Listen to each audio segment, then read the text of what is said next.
Students, आज हमारा statistics में बीए पार्ट 3 में टॉपिक है कोरिलेशन, सहसंबंध। कोरिलेशन जैसा कि इसके नाम से ही लगता है कि जो भी सीरीज़ हमको दी हुई है, जो भी वेरिएबल हमको दिए हुए हैं, उनमें किस तरह का संबंध आपस में पाया जाता है। तो the word correlation is made of co means together and relation। दो वेरिएबल के बीच में किस तरह का संबंध है। बच्चों, ये संबंध पॉजिटिव भी हो सकता है और नेगेटिव भी हो सकता है, और हो सकता है कि उन दोनों के बीच में किसी भी तरह की कोई रिलेशनशिप ही ना हो। तो ये हम जब सवाल करेंगे तो ये और अच्छे से क्लियर हो जाएगा।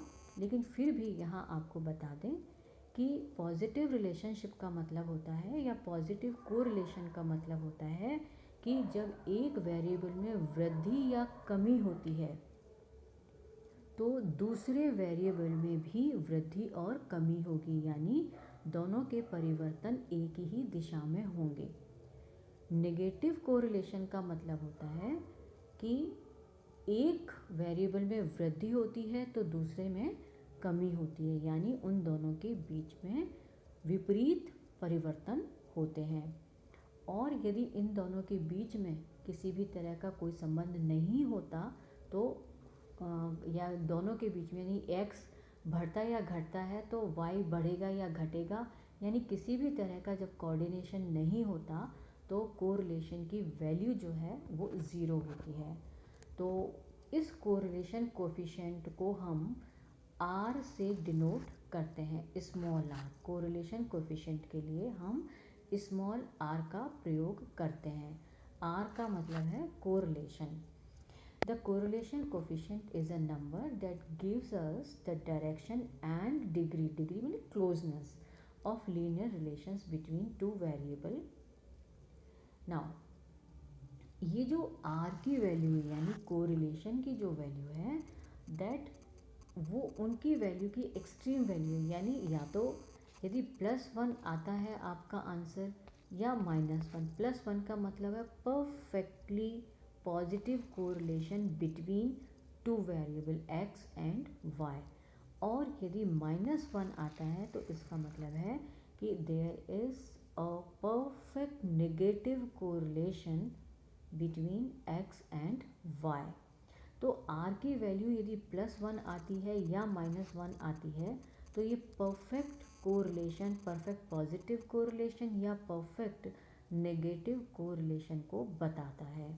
व्हेन r की वैल्यू 0 आती है तो इसका मतलब है कि उन दोनों के बीच में यानी x एंड y के बीच में किसी भी तरह का कोई संबंध नहीं है। But these are the extreme value, यानी जो +1 है या -1 है ये एक्सट्रीम वैल्यू है, लेकिन r की जो वैल्यू है वो 0 से 1 के बीच में होती है, यानी ये 0.15 या 0.11 या 25, तो इस तरह से एक से अधिकतर, एक से कम हो सकती है, एक हो सकती है, लेकिन एक से ज़्यादा नहीं हो सकती। यहाँ डिग्री की जब हम बात करते हैं तो देखिए, the correlation coefficient can take values between -1 and +1। यह अभी आपको जैसा बताया।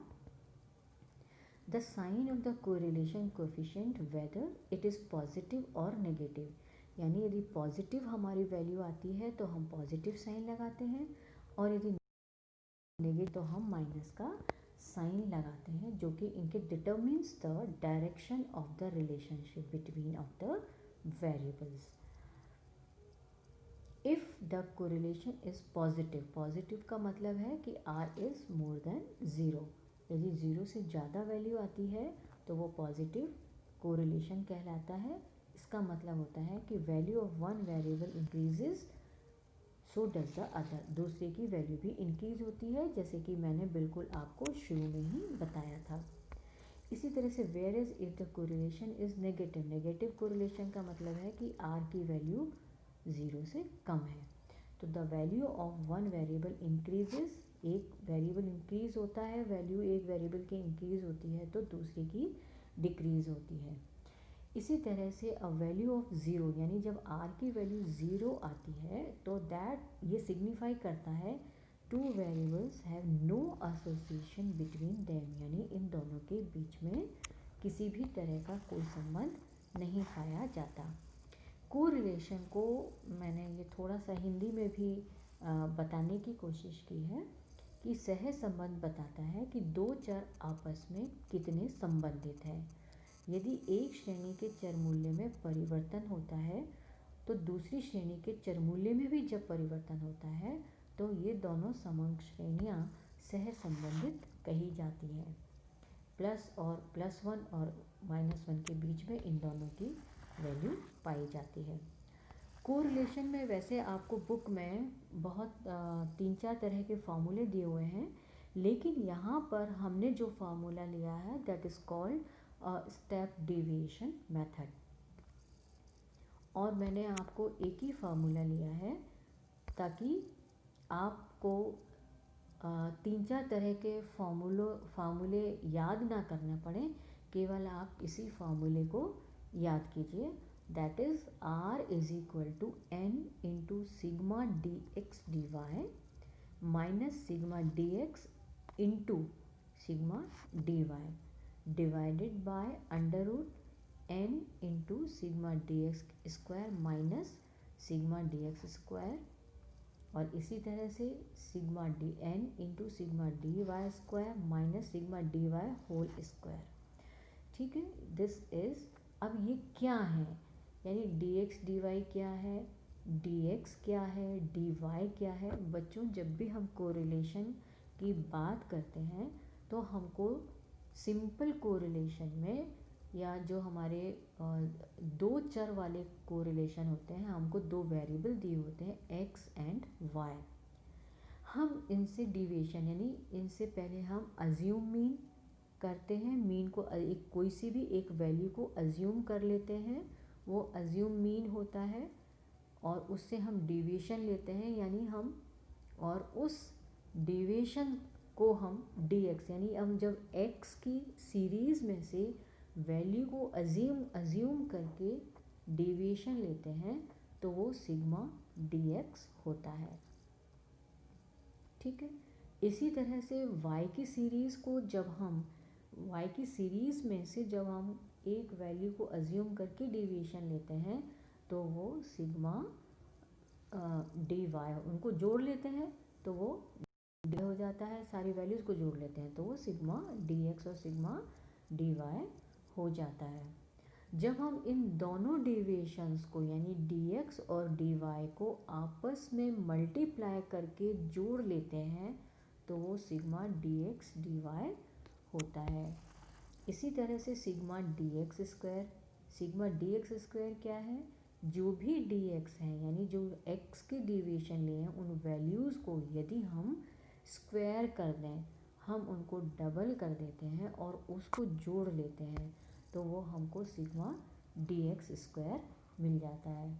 इसी तरह से जब हम y के जो डेविएशंस हैं उनको हम डबल करके जोड़ लेते हैं तो सिग्मा डी वाई स्क्वायर हो जाता है। इसी तरह से बिल्कुल मैंने जैसे बताया sigma D x is summation of x series deviation, x की सीरीज़ की डेविएशन का जोड़ होता है, और इस तरह से इनको हम किस तरह से अब इस फॉर्मूले का उपयोग करके हम एक सवाल, एक न्यूमेरिकल करेंगे आपको समझाने के लिए। n is the number. ठीक है, ये हमको सवाल दिया हुआ है बच्चों, देखिए हमको दो सीरीज़ इस सवाल में दी हुई है x एंड y, ये x की वैल्यूज़ हैं और ये y की वैल्यूज़ हैं। तो यहाँ पर हम पहले क्या करेंगे, हम इनके डेविएशन लेंगे, बिल्कुल स्टेप बाय स्टेप चलिए। आप डेविएशन लेंगे तो सबसे पहले आप x की सीरीज़ को उठा लीजिए। x की सीरीज़ में मान लो हमने एक अज्यूम वैल्यू को जो अज्यूम किया है दैट इज़ 15, इस सवाल में हमने 15 लिया है, आप 16 भी ले सकते हैं, देखिए 16 लेने में फ़ायदा क्या होगा आपको, जब डेविएशन लेंगे तो आपको 3 जगह 0 मिल जाएगा, 16 16 16, ठीक है। लेकिन इस सवाल में 15 को एज अ अज्यूमिंग लिया गया है और उसके डेविएशन लिए गए हैं। इसी तरह से y की सीरीज़ में जो अज्यूम में लिया है वो 14 है, तो यहाँ पर हमने ये 14 को अज्यूम किया है और यहाँ पे 15 को अज्यूम किया है।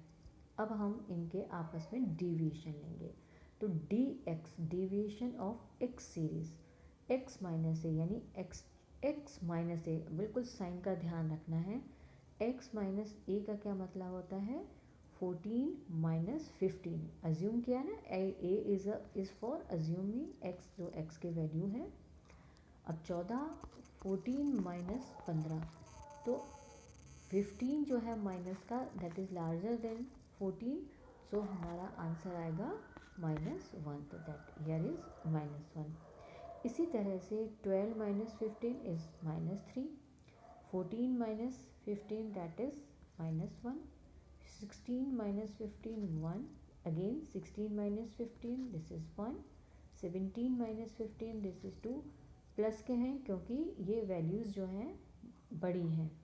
16 माइनस 15 1, 15 माइनस 15 इज़ 0, और इन सबको यदि हम ऐड करें, माइनस माइनस की संख्या को अलग जोड़ लेंगे, प्लस की संख्याओं को अलग जोड़ लेंगे, और जब हम इनको आपस में घटाएंगे तो हमको 0 मिलता है। इसका मतलब ये है कि सिग्मा dx तो आपका 0 हो गया। इसी तरह से अब आप y के डेविएशंस ले लीजिए, जो कि इस सवाल में, इस न्यूमेरिकल में 14 से लिए गए हैं। तो जब हम 14 से लेते हैं तो ये देखिए, ये आपको सिग्मा, ये dy जो है वो डेविएशन y के लिए। अब y की जो सीरीज़ है 13 11 10 15 15 9 14 एंड 17, तो 13 minus 14 that is -1, 11 minus 14 -3, 10 minus 14 -4। तो इस तरह से हम सारे डेविएशंस को ले लेते हैं और उनको ऐड कर लेते हैं, यानी माइनस माइनस संख्याओं को एक साथ जोड़ लेंगे, प्लस वाले संख्याओं को एक साथ ऐड कर लेंगे, और आपस में जब हम उनको घटाएंगे तो हमको -8 मिलता है। इसलिए सिग्मा dy जो है वो आपके पास -8 है। अब हमारे पास सवाल आता है इनको स्क्वायर करने का, यानी हमको सिग्मा dx dy के साथ हमको सिग्मा dx स्क्वायर भी चाहिए। dx स्क्वायर कैसे मिलेगा, जब हम इन डेविएशन को स्क्वायर करते हैं, यानी -1 को -1 into -1 is equal to 1, minus minus plus हो जाएगा तो ये 1 हो जाएंगे। इसी तरह से -3 इंटू -3 यानी डबल कर लेते हैं ना, तो ये 9 हो जाएगा। तो देखिए these are the square values of deviation dx। इसी तरह से हमने जो y के डेविएशन लिए हैं, y के जो हमने डेविएशन लिए हैं, तो आप देखिए -1 -3, तो हम इनको डबल कर लेंगे तो हमको ये 1 9 16 1 1 5 इंटू 5, तो इस तरह से ये हमको वैल्यूज़ मिल जाएंगे। अब हमारे पास, अब हमें चाहिए sigma dx dy, sigma dx dy। Sigma dx dy के लिए क्या करें, जो डेविएशन हमने x और y के लिए हैं, यानी dx और dy, इनको आपस में मल्टीप्लाई कर लेंगे। अब dx देखिए -1 और dy -1, -1 और -1 को -1 into -1 is equal to 1, so here is 1, -3 into -3 into -3 is equal to 9, here is 9, -1 into -4, तो दैट इज़ 4 1 जा 4, तो यहाँ पे 4 थी, दैट इज़ 4। तो इस तरह से हम इन वैल्यूज़ को आपस में मल्टीप्लाई कर लेंगे, इनको जोड़ लेंगे, तो हमको सिग्मा dx dy जो है वो 6 मिलेगा। जब हमको सारी वैल्यूज़ मिल गए तो आप देखिए, अब हमारे पास सिग्मा dx जो है, सिग्मा dx 0 है सिग्मा डी एक्स स्क्वायर 18 है, सिग्मा डी वाई -8 है, सिग्मा डी वाई स्क्वायर 62 है और sigma D X D Y जो है वो 6 है। Now we will place the values in this formula. इस फॉर्मूले में हम वैल्यूज़ को रखेंगे। जब हम वैल्यूज़ को रखते हैं तो आप देखिए यहाँ पे sigma D X D N into, तो एन, अब एन के लिए एक बात मैं आपको बताना भूली, एन का मतलब है कि नंबर ऑफ आपके डिजिट्स कितने हैं आपके एक्स की आइटम। तो आप यहाँ पे काउंट यदि करेंगे तो 1 2 3 4 5 6 7 8, यानी जो n है दैट इज इक्वल टू 8। तो n की जगह आप 8 लिख देंगे। तो यहाँ पर अब वैल्यूज़ देखिए, यहाँ पर आते हैं n इंटू, तो n इज़ 8, यहाँ पर 8 आ गया। Sigma D X D Y is 6, तो sigma D X D Y की जगह हम 6 लिख देते हैं। और इसी तरह से सिग्मा माइनस, अब देखिए माइनस सिग्मा डी एक्स, अब माइनस सिग्मा डी एक्स कितना है 0 है, तो उसकी जगह हमने 0 लिख दिया। और D into D Y, into है ये बीच में बेटा, यहाँ पे बच्चों यहाँ पे इंटू है, so 0 into sigma D Y is -8 divided by ये अंडर रूट है 8, n तो 8 है ही, sigma D X square 18 -0 sigma D 0 whole square, ठीक है, ये 0 हो गया सारा।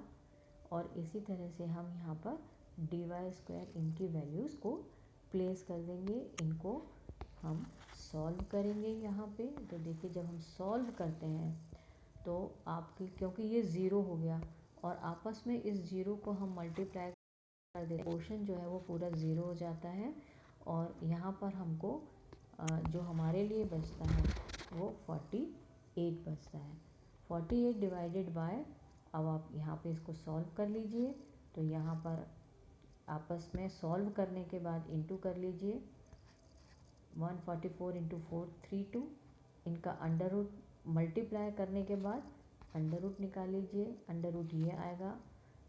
48 में 249.14 से डिवाइड कर दीजिए 0.192 और या 0.19 आपका आंसर आता है। जब 0.19 आता है तो इसका मतलब है कि रिलेशनशिप तो पॉजिटिव है पर वैल्यू 0.19 है, यानी काफ़ी लोअर लेवल की कोरिलेशन है।